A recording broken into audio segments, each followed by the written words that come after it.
మహారాష్ట్రలో ఎంవీఏ కూటమి గెలిస్తే సోయా పత్తి పంటలకు ఎంఎస్పీ కల్పిస్తామన్నారు ఎల్ఓపీ రాహుల్ గాంధీ.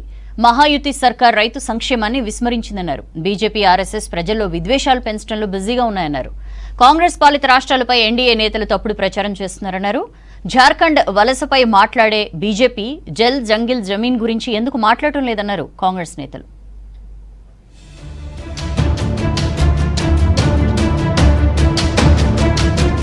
దేశంలో విద్వేషాలు రెచ్చగొట్టడంలో బీజేపీ ఆర్ఎస్ఎస్ బిజీగా ఉన్నాయన్నారు ఎల్ఓపీ రాహుల్ గాంధీ. రాష్ట్ర ప్రభుత్వాలను పడగొట్టడం, ప్రజల సంపదను దోచుకోవడం బీజేపీకి అలవాటైందన్నారు. వ్యాపారులకు 100 కోట్ల రుణాలు మాఫీ చేసే మోదీ అన్నదాతలను పట్టించుకోవడం లేదన్నారు. మహారాష్ట్రలో ఎన్నికల ప్రచారంలో పాల్గొన్న రాహుల్ ఎంవీఏ గెలిస్తే కులగణన చేపడుతుందని చెప్పారు. 50% రిజర్వేషన్ పరిమితిని రద్దు చేస్తామని తెలిపారు. సోయాబీన్, పత్తి పంటలకు ఎంఎస్పీ ప్రకటిస్తామన్నారు రాహుల్. मैंने मन बना लिया है, जितना पैसा नरेंद्र मोदी अरबपतियों को देगा उतना पैसा हम महाराष्ट्र के किसानों को, मजदूरों को, गरीबों को देंगे.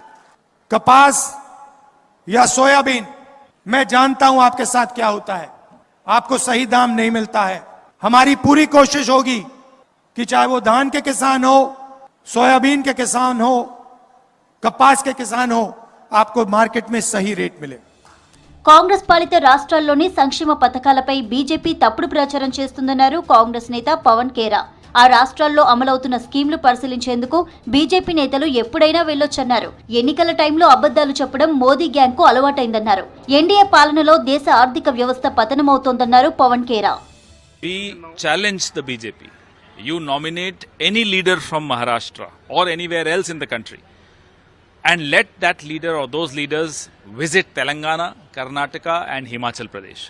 On our expense, we'll pay for the flight ticket also, we'll supply them with good Volvo buses.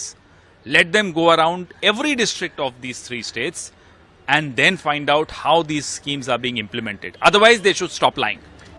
Jharkhand, Maharashtra assembly ఎన్నికల్లో బీజేపీ ప్రజలను ప్రలోభాలకు గురి చేస్తోందన్నారు కాంగ్రెస్ నేత జైరాం రమేష్. మోదీ గ్యాంగ్ ఎన్ని కుట్రలు చేసినా ప్రజలు ఇండియా కూటమి వెంటే ఉన్నారన్నారు. అక్రమ వలసలపై మాట్లాడే బీజేపీ జల్ జంగిల్ జమీన్ గురించి ఎందుకు మాట్లాడడం లేదన్నారు. అలాంటివి పునరావృతం కాకుండా ఈసీ చర్యలు తీసుకోవాలన్నారు జైరాం రమేష్.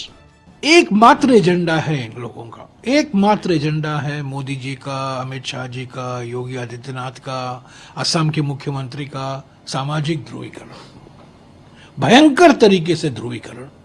द्वेष फैलाओ, सांप्रदायिक तनाव पैदा करो, सांप्रदायिक जहर फैलाओ, और ध्रुवीकरण के अलावा इनका कोई एजेंडा नहीं.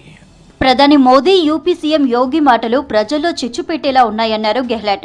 బాధ్యతాయుతమైన పదవుల్లోని వ్యక్తులు విభజన రాజకీయాలు మానుకోవాలని సూచించారు. భిన్నత్వంలో ఏకత్వమే భారత్ను సమిష్టిగా ఉంచుతోందన్నారు గెహ్లాట్.